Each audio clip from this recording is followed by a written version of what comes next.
In this video we're going to begin to look at shear force and bending moments, and we're going to look at how we go about producing shear force and bending moment diagrams. Now the method that we're going to use here I refer to as a graphical approach, because when we produce our bending moment diagram we're going to calculate the bending moments at 1 meter intervals along this beam. We'll then go on to look at an analytical method which varies slightly in its approach. Now whenever we have a simply supported beam, the first step is always to calculate the support reactions, because until we know the support reactions we're not in a position to evaluate the beam. So the first things that I need to calculate is the support reaction at the left hand side, and I'm going to call that R subscript A, and then the support reaction at the right hand side, which I'm going to call R subscript B.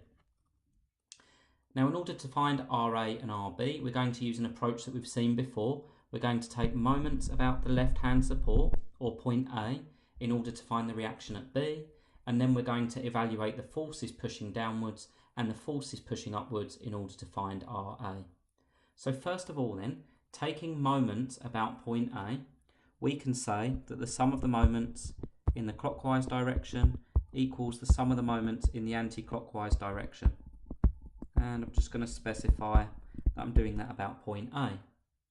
Now clockwise moments, I have three forces causing a clockwise moment here: the 85 Newton force, the 135 Newton force and the 95 Newton force. They're all causing a clockwise turning moment about the left hand support there, because they're making the beam want to turn clockwise. So evaluating those moments, I've got an 85 Newton force at a distance of 2 meters from the support.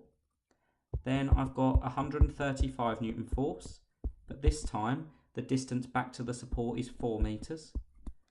And then I have a 95 Newton force, and the distance back to the support this time is 5 meters. Now all of that is going to be balanced by the anti-clockwise moment caused by the support reaction RB. And the distance of RB back to the pivot point, or back to support A, in this case is 7 meters. So simplifying my left hand side, I get 1185,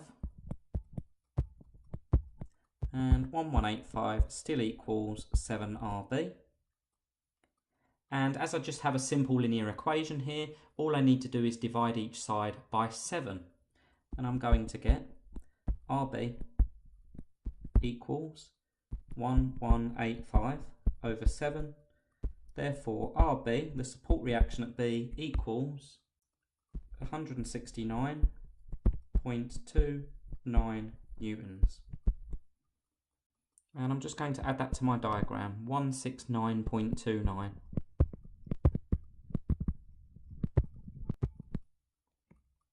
Now I can calculate the support reaction at point A, because the sum of the forces pushing downwards equals the sum of the forces pushing upwards. And pushing downwards I've got three forces, 85 newtons, 135 newtons and 95 newtons. And pushing upwards I've got RA, the thing I'm trying to find, and RB, which I know is 169.29. Simplifying the left hand side, I get 315, and 315 equals RA plus 169.29.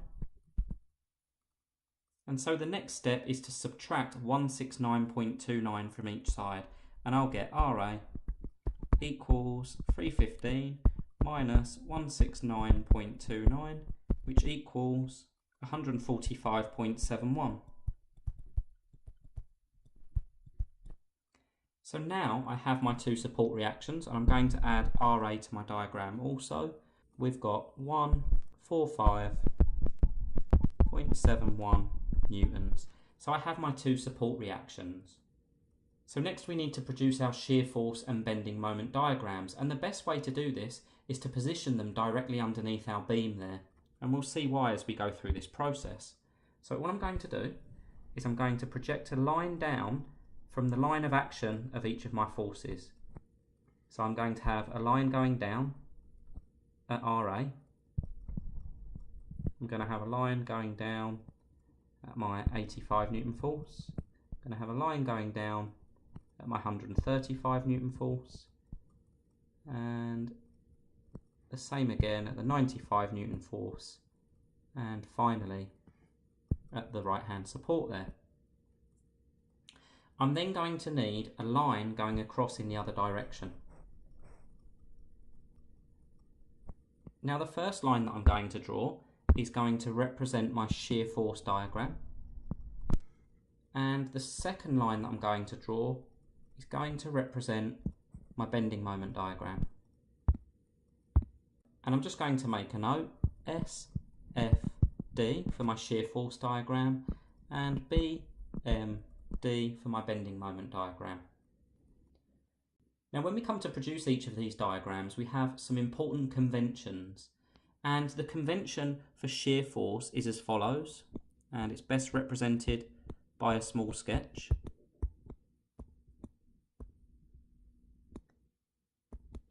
Now what this sketch tells us is if a force pushes the left side up relative to the right side, or the right side down relative to the left side, then what we have is positive shear. And it also shows us that the opposite is true. If a force pushes the left side down relative to the right side, or pushes the right side up relative to the left side, then we have negative shear. So every time we evaluate a force, we're first of all looking to see whether it causes positive or negative shear, and then we're going to look at the magnitude of that force. Now the way that we approach this, I want you to imagine that we're stood at the left hand support. And that's our starting point. But what we're going to do is we're going to move from left to right. And as we move from left to right, we're going to look left. Now what this means is we can only see the forces that are in front of us. So when we move off of the left hand support, the only force we can see is RA. And we can continue walking backwards and looking left for 2 meters, and it isn't until we pass that 2 meter point that we can then see RA and we can see the 85 Newton force. And then we continue walking left to right, and it isn't until we pass the next 2 meter mark that we can see the 135 Newton force. And this is the best way to think when we're producing these shear force diagrams, because we only evaluate each force as we come to that force. So let's begin. If we move off of that left hand support, the only force we can see is RA. Now RA, if we move off of that support, is pushing the left side up relative to the right hand side. So we know that we've got positive shear by referring to our convention. So RA is causing positive shear, and the magnitude of that positive shear is 145.71 newtons.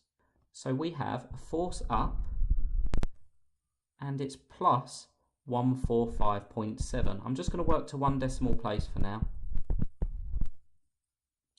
Now if we continue moving left to right until we get to that 85 Newton force, the only force we can see is RA. RA is causing positive shear.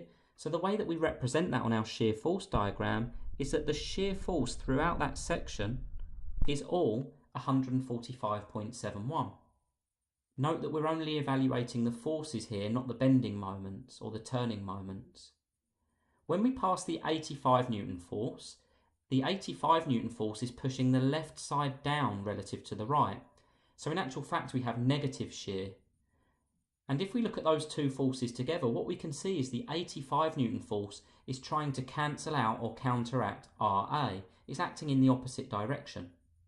So in my calculator, I'm going to start with 145.7 and I'm going to subtract 85 because those two forces are working in opposite directions. So I'm coming down 85 and I'm going to write that as minus 85. And when I come down 85, I get to 60.7.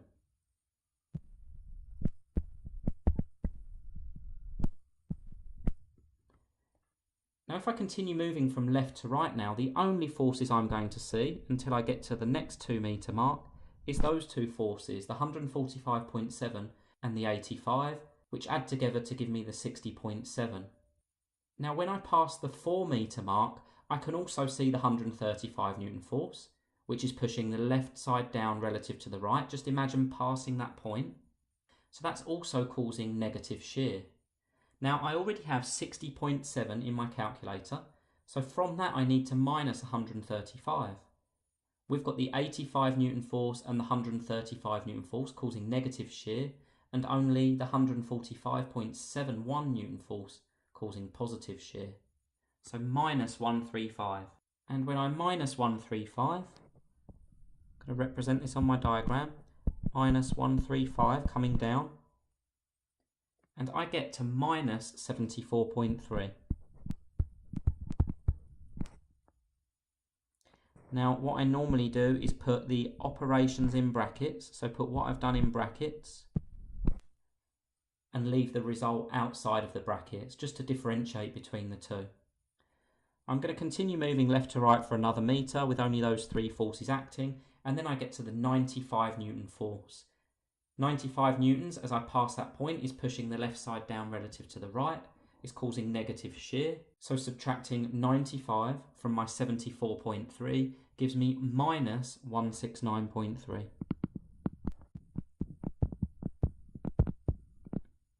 And my operation there was minus 95. And now I can continue moving left to right until I get to the right hand support. Now what I want you to imagine is that we're just moving past the right hand support. So imagine we're stood here, we're still looking left, and we're looking at the effect of RB. Well, if this beam had continued, RB would be pushing the left side up relative to the right, so it's actually causing positive shear.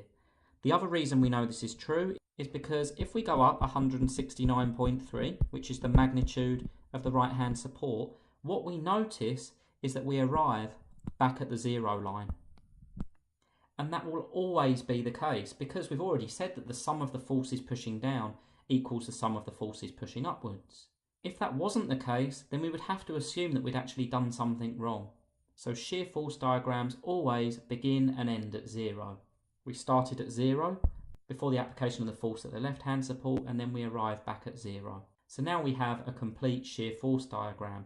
From that diagram, we can see that the maximum shear force acting on that beam is 169.3. And it's 169.3 represented by that line. It's the furthest deviation from the zero line.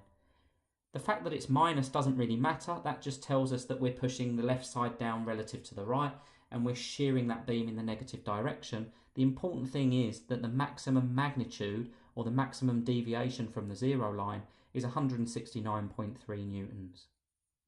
So now we're going to move on and we're going to look at our bending moment diagram. And again, we're going to begin with a convention.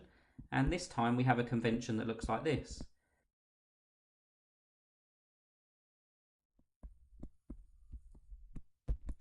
Now what this diagram tells us is if the forces are causing the beam to sag, as we see at the top of the diagram, then we refer to that as positive bending. And if a force causes the beam to hog or form this shape, then we refer to that as negative bending. So sagging is positive, hogging is negative. And if we look at our beam configuration in the diagram there, we can see that all of those forces there are going to cause the beam to sag. Well, if they're going to cause the beam to sag, then our bending moment diagram is going to need to be represented in the positive direction. So the bending moment diagram is going to appear above the line. So we're going to follow the same process. We're going to imagine that we're moving from left to right, and as we do so, we're going to evaluate each force, but only the forces that we can see. Now, because we're evaluating bending moments, we need to recall that a bending moment is a force times a distance. So providing we can see the force, we're going to multiply that force by the distance between us and the point of action of that force. So let's begin, and we're going to begin at the left-hand support. And if we're at the left-hand support, our distance from that support is 0. And I'm going to represent that by m for the bending moment, subscript 0, as 0 is my distance from the left-hand support. I always work left to right. So the only force I can see, or potentially see, is RA. But my distance from RA is 0 meters. Anything times 0 is 0. So the bending moment at that left-hand support is 0. Let's move along 1 metre, and this time we're going to find the bending moment at 1 metre. Well, if I'm 1 metre away from the left-hand support, so I'm here on the diagram, as I look left, I can only see RA, and this time my distance from RA is 1 metre. Well, RA has a magnitude of 145.7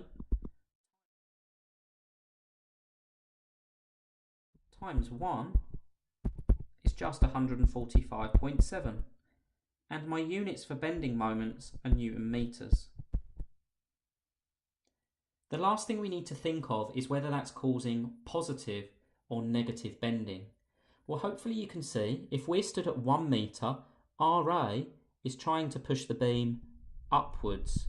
It's trying to cause the beam to take on that sagging shape that we see on our convention here.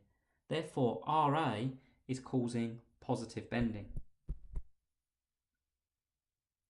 If we move to 2 metres, so we've moved another metre along the beam, we can still see RA, but this time we're 2 metres away from it.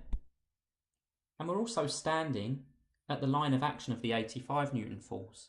So in theory, we should include the 85 Newton force. However, our distance from the 85 Newton force is 0. Anything times 0 is 0. So the bending moment is just 145.7 times 2, which is 291.4. That force is still pushing the left side up. It's still causing positive bending, or causing the beam to take on that sagging shape. So we have positive 291.4. Now this is where things get a little bit interesting, because when we get to the 3rd metre and we look left, we can now see 2 forces. We can see RA, and RA is at a distance of 3 metres.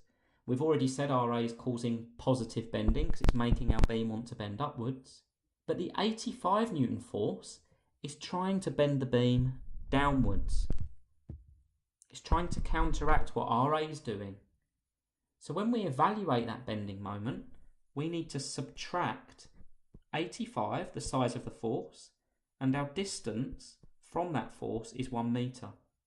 So RA times 3 is positive bending, minus 85 times 1 is negative bending. And that gives me a bending moment equal to 352.1. And it's positive, the net result is positive.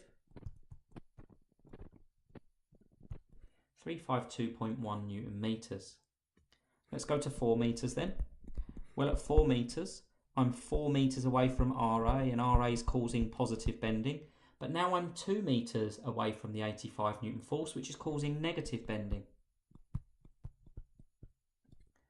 And I'm standing at the point of the 135 Newton force, meaning the 135 Newton force isn't yet going to cause any bending.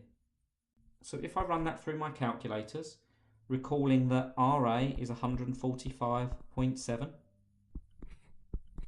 I'm going to get 412.8.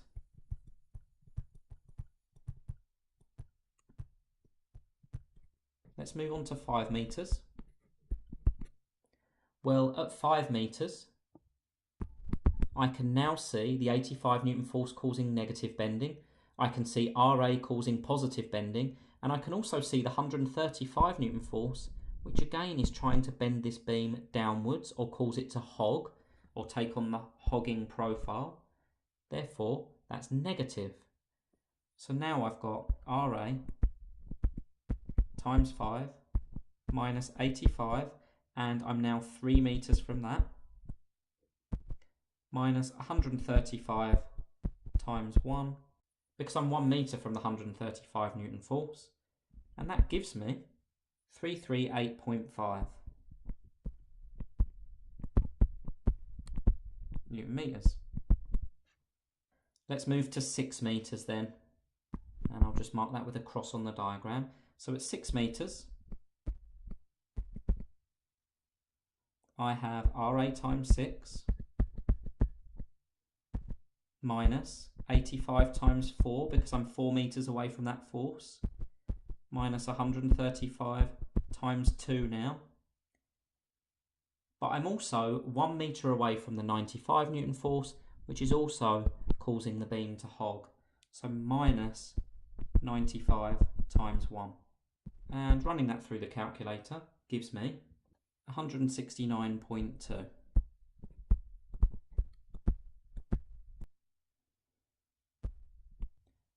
So I'm just going to add my final calculation at the top of the page. Now, what we should find is that the bending moment at the end support is also 0.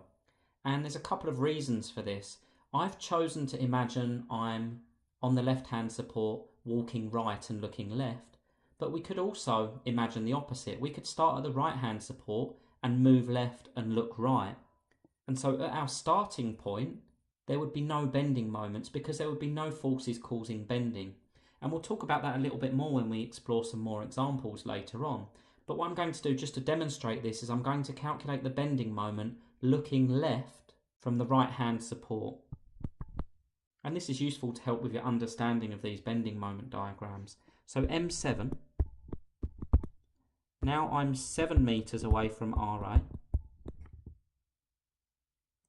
and I'm 5 metres away from the 85 Newton force, which is causing negative bending, and I'm 3 metres away from the 135 Newton force, which is causing negative bending, and I'm 2 metres away from the 95 Newton force. RB won't cause any bending because the distance is 0. So running all that through my calculator, I get minus 0.1, which is roughly equivalent to 0. The reason we get a very slight deviation there is because we rounded our value for RA at the start. Now, the reason why I think it's useful to calculate our bending moment at the right-hand support looking left is because this is a great way to check that what we've done is accurate. If I went through that process and calculated the bending moment at the right-hand support and it didn't equal 0 or wasn't very close to 0, then I would know that I'd done something wrong in that process. Now, the very last part of all of this is to plot those bending moment values on our diagram. So we've already said that at the two supports, the bending moment is 0, and we can see that our maximum bending moment occurs 4 metres from the left-hand support. So our maximum bending moment is here. Now it's up to you. You could go through the process of plotting all of these bending moments on the diagram, but what I'm going to do for simplicity is I'm just going to indicate where my maximum bending moment occurs, and I'm going to state that value as plus 412.8 Newton meters. That's my maximum value here. And although that process has been useful to help us to understand how to calculate bending moments, in reality, as an engineer, the likelihood is that I'm only really going to be interested in the maximum bending moment. I've calculated the bending moment at 1 metre intervals there, and as a result, I've been able to determine the maximum to be 412.8 Newton meters.